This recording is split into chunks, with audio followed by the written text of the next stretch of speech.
안녕하세요, 비트TV입니다. 도대체 어떻게 쓸 건지, 이게 어떤 형태로 사람들에게 갈 건지가 궁금하다 그랬잖아요. 그래서 자꾸 저는 제가 만든 자료지만 이 자료를 계속 봐요. 어쩔 때 한 번씩. 인터넷 혁명, 그리고 제2의 인터넷 혁명, 블록체인 혁명, 이런 거 본다고요. 제가 만든 데이터예요. 제가 그런 얘기 많이 하잖아요. 인터넷, 스티브 잡스, 그런 얘기 많이 하잖아요. 인류가 만든 것 중 인류가 이해하지 못한 첫 번째 것이다. 인류 역사상 최대 규모의 무정부주의 실험이다. 구글 창립자예요. 에릭 슈밋. 무정부주의, 뭐가 생각나나요? 비트코인이 생각나잖아요. 비트코인. 반정부적, 무정부적 요소, 인터넷 혁명. 비트코인 뭡니까? 두 번째 인터넷 혁명. 이 무정부주의는 지속된 거예요. 지속돼. 인터넷이란 거. 근데 지금 인터넷이 규칙이 없습니까? 어느 정도의 규칙이 있죠. 근데 불규칙적인 것들이 은근히 보이죠. 상상도 할 수 없는 것들이 SNS를 통해서 여러분들에게 정보가 전달이 되죠. 그렇죠. 정말 요새는 유튜브를 보면, 인스타그램을 보면 정말 좀 낯뜨거울 정도로 이 적나라한 그런 사진들이 많이 올라오더라고요. 불과 5년 전까지만 하더라도 그런 것들이 상상이 갔던 일들입니까? 여러분들? 아니죠. 충분히 어떤 주의입니까? 무정부주의적이에요. 누군가는 규제를 해줬으면 좋겠는데 규제가 안 돼요. 그 자체가. 그러니까 에릭 슈밋은 1997년도에 이런 얘기를 했겠죠. 미래를 읽는 사람, 소수 어떤 지적 능력자들은 1997년에 이런 이야기를 했는데 지금 몇 년이 지났습니까? 26년이 지났잖아요. 무정부주의의 실험이다. 인터넷 혁명은. 그리고 2023년 이 비트코인. 무정부주의, 반정부주의.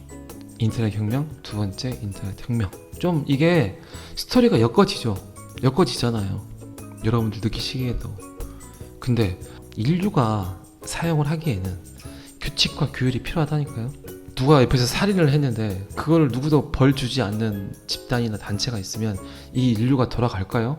그냥 누가 사람을 죽였어. 그런데 그 사람에게 그 어떤 형벌이 내려지지 않아. 그게 비트코인이에요. 그리고 벌을 주는 어떤 규칙이나 규율이 XRP라는 거예요. XRP. 무슨 얘기인지 아시죠? 잘 다듬어야 돼요. 잘 다듬어야 돼. 이 인터넷은 잘 다듬어야 된다는 거.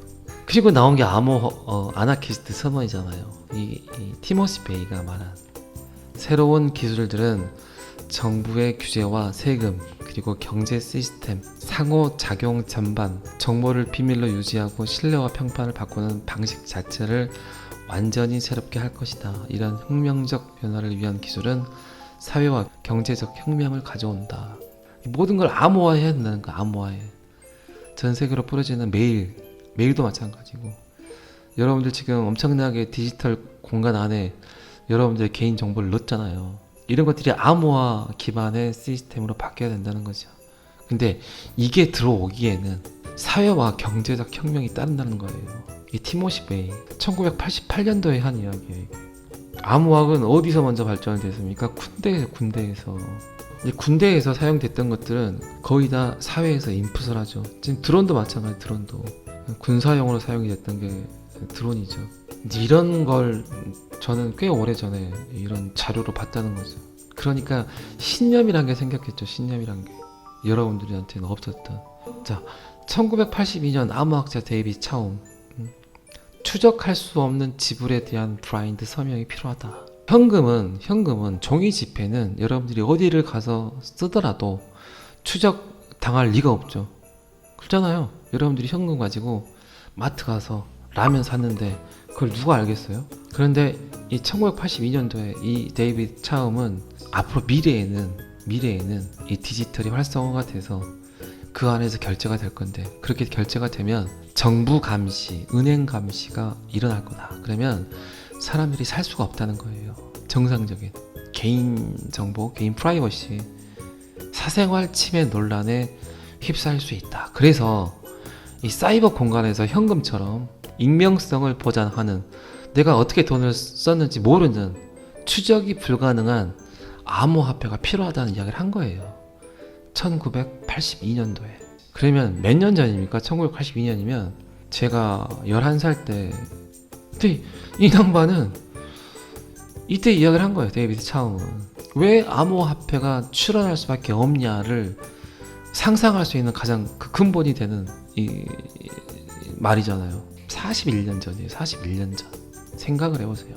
굉장히 가까운 시일에 뭔가 만들어진 것처럼 생각이 드는데, 그럼 뭡니까? 이 암호학 해시값 64자연의 해시값, 이 암호학과 이런 사람들의 생각으로 뭐가 나왔어요? 비트코인이 나온 거예요. 비트코인이 추적할 수 없는 지불에 대한 블라인드 서명. 인터넷에서 물건을 구매할 때 신용카드를 사용한다. 우리가 어디서 무엇을 얼마나 샀는지에 대한 내역이 드러난다. 충분히 사생활 침해 논란이 있다. 여러분들이 지금 현금과 신용카드를 같이 사용하기 때문에 그게 덜한 거예요. 여러분들이 굳이 내가 이 쓰는 내역에 대해서 노출이 되더라도 상관이 없는 것들에 대해서는 신용카드로 구매를 하니까 뭐 그게 뭐가 문제야. 그런데 역설적으로 현금으로 지불을 할 수 있는 공간이 있기 때문에 그게 정당성이 띄어질지 모르겠지만, 만약에 현금이 없다면 굉장히 답답하죠. 설날에 세뱃돈은 어떻게 줄 거예요? 그리고 뭐 친구들하고 돈 내기, 고스톱을 친다거나 당구를 친다거나, 굉장히 이게 모든 게 제약받을 수 없다는 거죠. 사생활 침해 논란. 이래서 나온 게 암호화폐라는 거예요. 암호화폐. 블라인드 서명. 추적할 수 없는 지불에 대한 블라인드 서명. 분명히 필요하다. 그래서 제가 자꾸 CBDC는 암호화폐에서 출연을 할 것이다 라는 표현을 한 거예요. 정부가 어느 정도의 금액은 인정하는 거예요. 그냥 어느 정도의 금액, 소액 금액은. 근데 갈수록 정부 입장에서 문제가 뭡니까? 이 세금 문제예요. 세금. 정부는 어쨌든 세금으로 운영이 되는데, 은행도 마찬가지죠. 은행도 A라는 사람에게 대출을 해주고 싶어. 근데 이 A라는 사람이 은행 내역이 별로 없어. 근데 집에 갔더니 현금이 막 몇십억씩 있는 거야. 그러면 이 사람의 신용 어떤 데이터를 읽을 수가 없겠죠. 그렇잖아요. 이게 은행 입장에서도 모든 걸 감시할 수 있는 그 데이터가 있다면 굉장히 편해지겠죠. 신용 데이터가. 정부도 마찬가지고. 이런 얘기는 굉장히 많이 했지만, CBDC를 활용을 하면 세금을 탈루할 수 있는 방법이 있나요? 굉장히 투명해지겠죠. 이중 장부도 없어지겠죠. 지금 계속해서 사회 문제가 그런 것들이잖아요. 세금을 냈네, 세금을 내지 않네, 이런 것들이잖아요. 그래서 CBDC를 원하는 건 민간인들이 아니에요. 암호화폐 투자자들이 아니에요. 정부예요, 정부.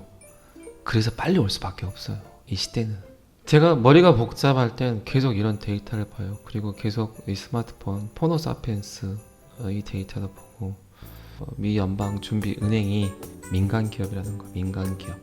그래서 금융 세력이 출연할 수 있다는 거예요. 한국은행이 아니란 거예요. 우리나라 같은 중앙정부에서 뭔가 관할을 하는 그런 은행이 아니라 미 연방준비은행, 아까 말했던 제롬 파월은 민간 기업의 대표의 일부일 뿐이에요. 민간 기업의 기업 목표가 뭡니까? 이익 추구예요, 이익 추구. 그래서 제가 그런 말 하는 거예요. 제롬 파월이 전 세계 모든 경제를 위해서 일하는 것 같이 보인다고. 그게 아니라니까요. 경기가 좋지 않으면 그들에게는 또 한 번의 기회가 온 거예요.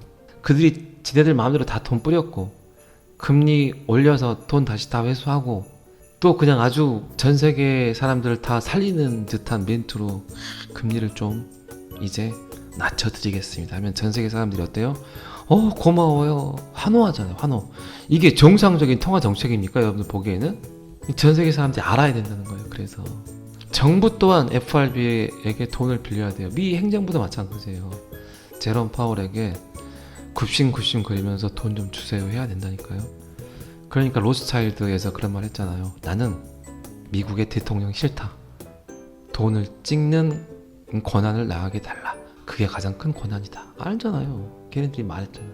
간판은 페더럴 리저브 뱅크로 되어 있으나 공식 명칭은 The Federal Reserve System. 12개의 지역 연방준비은행과 4,800개의 일반 은행이 회원으로 가입된 민간 기업이다. FRB. 미국 하원 금융통화위원장이 대놓고 돈벌이 기계다라고 이야기를 했잖아요. 요 지금 이 시나리오는 제가 한 번씩 심심할 때 갖고 와서 여러분들에게 이야기를 드릴게요. 근데 어떨 땐 되게 지루할 수도 있지만 한 번 정도 들으시면 되게 괜찮을 것 같아요. 나오잖아요. 은행 계좌가 없는 사람들. 비트코인의 가장 큰 철학이기도 하죠. 금융 혜택을 받지 못하는 사람에게 금융 혜택을 받게 하는 것들. 비트코인 백서. 자, 오늘은 여기까지 하고요. 그리고 다음 주 화요일 날 또 아침 10시 반에 뵙는 걸로 하겠습니다. 그리고 바람놀이방은 일요일 저녁 8시에 또 뵙도록 하겠습니다. 오늘도 너무 수고하셨고요. 저녁들은 다 드셨죠?